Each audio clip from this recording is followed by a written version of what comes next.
38 years old, time served, debt to society paid. The details of his conviction, we'll get to those later. What matters now is what happened next. Lambert moved into his sister's apartment in East Atlanta. Every morning at 5 a.m., he caught the MARTA train downtown, filling out applications at construction sites, warehouses, anywhere that might hire someone with his record. The rejection. He just got out of prison, and he's looking for a job. Piled up. Background check didn't clear. Position's been filled. We'll call you. His parole officer noted his perfect attendance. Never missed a meeting. Clean drug tests. By all accounts, Lambert was doing everything right. He got a job washing dishes at a restaurant near Peachtree. Minimum wage, but honest work. Started sending money to his mother in Augusta. But here's what nobody knew yet. Started sending money to his mother in Augusta. Job washing dishes. It is very true that black men raised by single mothers tend to take care of those single mothers after they're even old enough to get a job. You know, he wasn't making, he's making minimum wage and still breaking bread to his Kiesha mother. Lambert had started taking different routes home. Instead of the direct path through 5 Point Station, he'd transfer at West End, adding 20 minutes to his commute. When his sister asked why, he said the crowds at 5 Points made him nervous. The truth was more complicated, and it had a name, Sergeant Cheryl Clark. While Lambert was washing dishes for $7.25 an hour, Sergeant Cheryl Clark was pulling down $68,000 a year with the MARTA Police Department. Now, $68,000, I don't think is that much in Atlanta, Georgia. I'm not sure, but I don't think it's all that much in Atlanta, Georgia. Here in Ohio, $68,000 is doing pretty good. You know, you're doing pretty good. I would say if you're a single man, I would not co-sign with $68,000 if you have a family. 15 years on the force. Commendations for excellence. October 2022, Clark requests a Did you hear that? You hear how long she was on the police force? 15 years on the force. Commendations for excellence.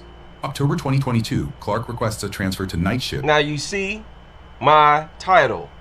You would think that this is an exception to the rule as far as Kieshas go. You would think this is a sane Kiesha. But listen. Commendations for excellence. October 2022, Clark requests a transfer to night shift at 5 Point Station, the busiest, most dangerous beat in the system. 40,000 people pass through daily. Drug deals, assaults, the occasional stabbing. Most officers rotate out after 6 months. Clark specifically asked to stay.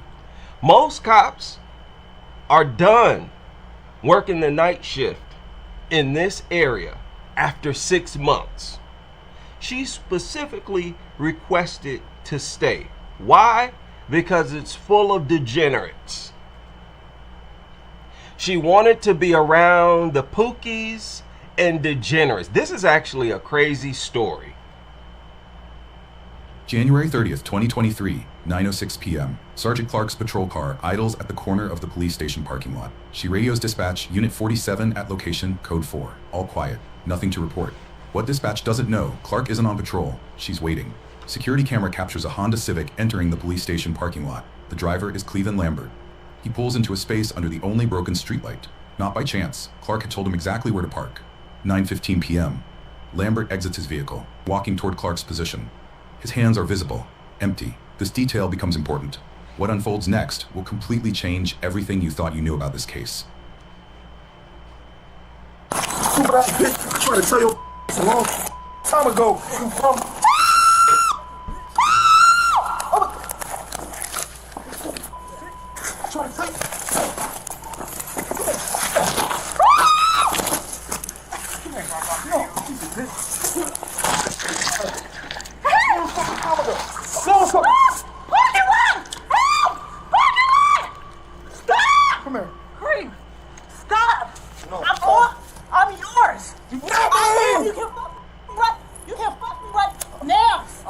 She said, I'm yours. You can F me right now. I'm yours. You can F me. What? No! Yes! Okay, let's go. Let's go. Take your hand off the gun. I will. Take your hand off the gun. He said, take your hand off the gun. You have to pull my pants down. Okay. But she said, you got to pull my pants down. Huh? This is a married woman. And I can almost guarantee you she's married to a productive black man. I will. Take your hand off the But gun. you have to pull my pants down. Okay, take your hand off the gun. Stop. Take your hand off the gun. Kareem, stop. Okay.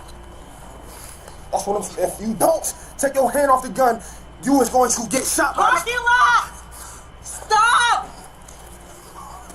I told you. Lambert initiated physical contact with the officer. He struck her, knocked her to the ground, dragged her several feet. Lambert then grabbed the officer's service weapon while it remained in the holster. The officer, fearing for her life, discharged her weapon. He runs away from her. She runs after him, chases him, and starts shooting him.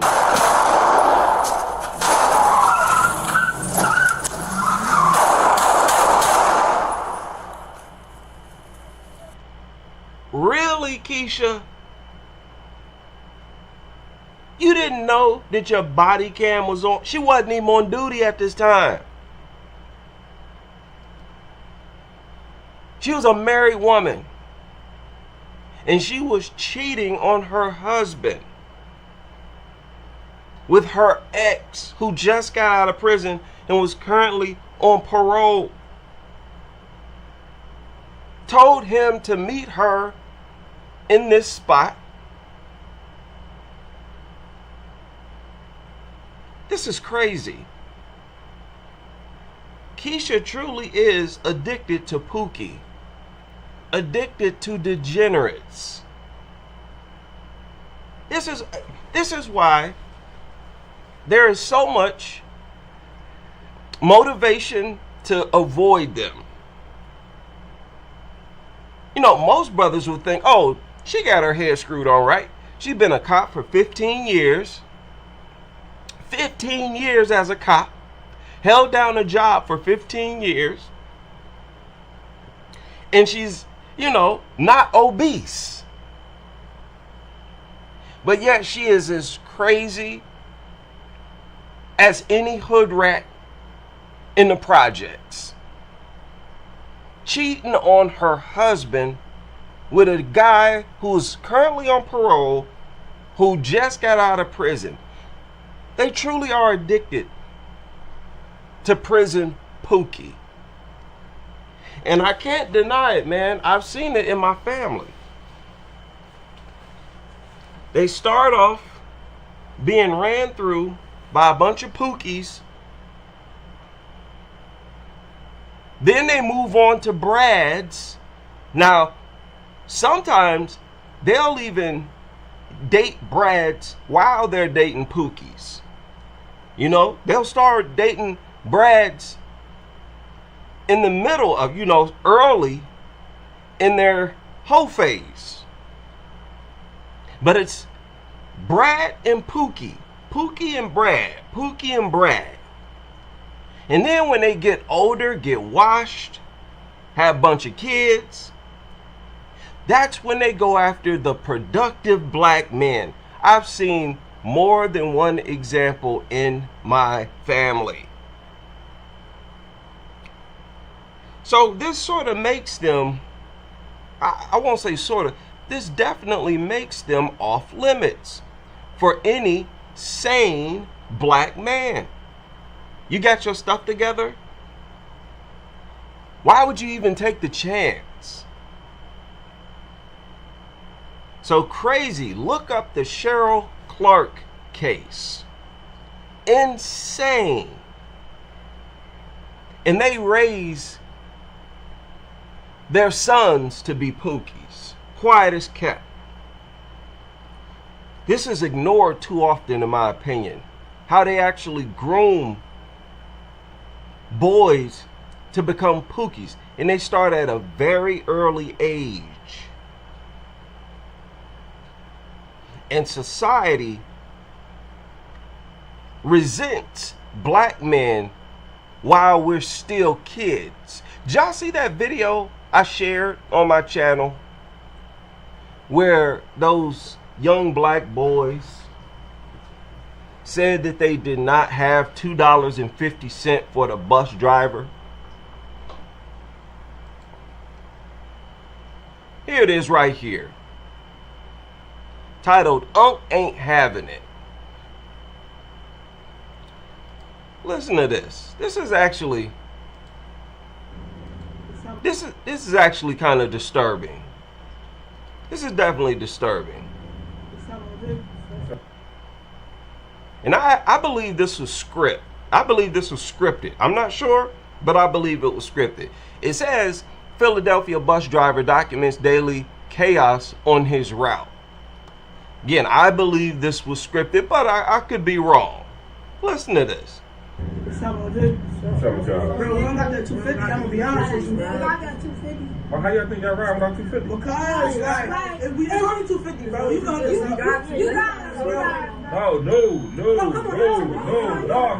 No, man. Yo, come on, man.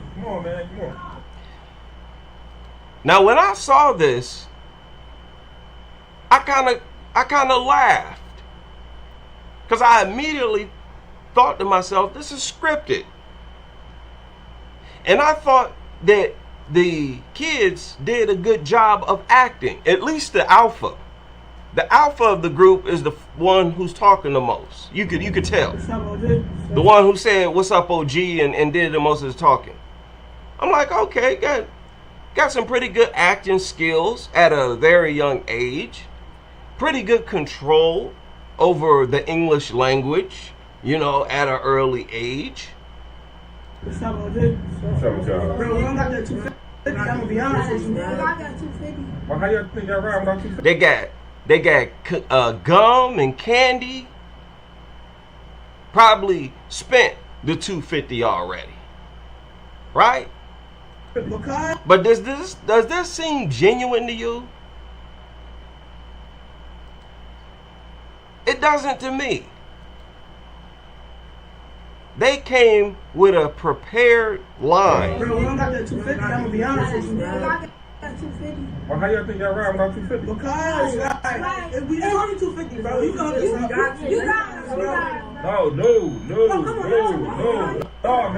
No, man. Yo. So I'm like, okay, yeah, whatever. But then, man, when you scroll down to the comment section, I was kind of shocked at the comment section. I'm telling you, black men, we are all we got. Everybody in society is dead set against us. Look at this. Look, they asked disrespectfully and then felt entitled to stay on the bus even when he said no. Rude as hell. And he got an exclamation mark. Look at these comments. Every time I didn't have money as a kid, I asked the bus driver respectfully if I can ride for free, and they let me almost every time. It's how you talk to people. Look, they'll still be acting like that in their 40s. These is Brad's making these comments, mind you. Look at this. My late father always advised me to say, "Excuse me, please, thank you, I'm sorry." These words. Now, if this is real, then of course we all know Kiesha does not raise boys to be respectful. They don't teach them manners or nothing like that. But really, y'all going ham on a bunch of kids? Look at this. They don't even know how to talk to adults respectfully. Gross. Imagine being the neighbors to these trash cans. They're talking about kids like this.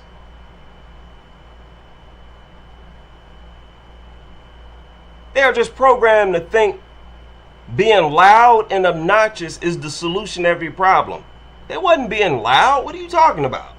Or obnoxious. They just walked on a bus. Hey, we don't have $2.50. But these people, notice how the world takes it serious, and they're basically looking at these boys as straight up and down criminals. Now, if you are a parent This is one of the highlights in society for you. Society is going to look at your black boys while they're still kids. They're going to look at them as adults. And they only do this with black boys. Look at this. I'm lost for words. I never did this as a kid. Thank you. Get out of here. Look at this. I don't even know if this is a Kiesha. She almost look like a white chick, but I don't know. Wow, entitlement taught this young. This is theft of service. Everybody, look. The next generation of jail inmates. How cute.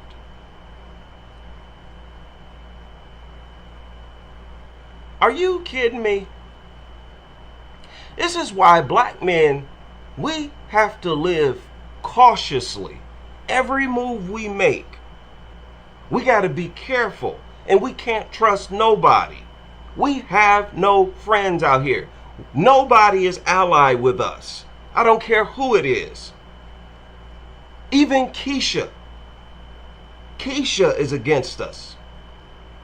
They raise us in a way that has or will have society targeting us.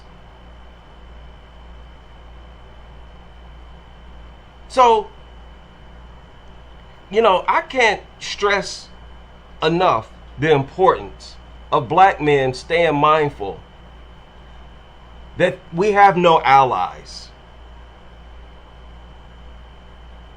We might talk about things that other people agree with. That's different. It doesn't mean that they're allied with you. I have several people, black and non-black, who agree with many of the things that I talk about. It doesn't mean that it doesn't even mean that they like me. And it does not mean that they're non-racist or none of that nonsense. The whole world is against us as black men. I've said several times, it's us against the world. Now, when I was young, I used to think that about blacks in general, black men and black women. It's us against the world, but no. Us against the world is black men against everybody else. I don't know if this prison, Kiesha, if she was a correctional officer or what the deal was, but it almost feels like she wanted a body. She wanted a body. Why would you request to stay on the most dangerous shift?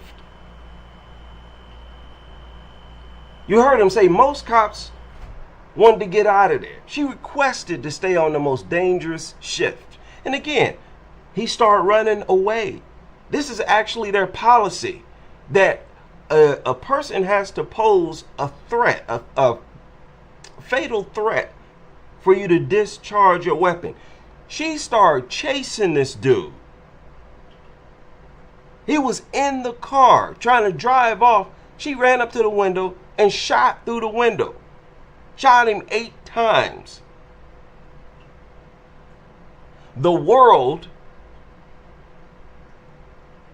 is anxious to gun us down. Anxious to harm us. To do bad to us. In some way, shape, form, or fashion. Anybody, and this is just the truth, man. Like I said, black men, we got a harsh reality.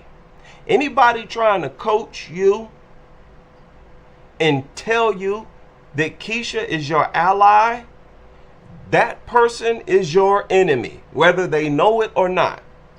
They might have good intentions, but they are your enemies.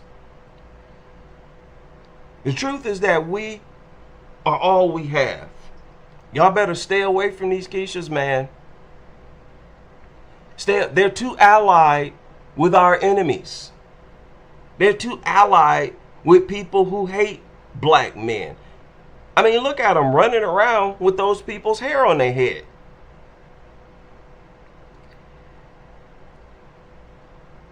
Stop watching old Malcolm X videos.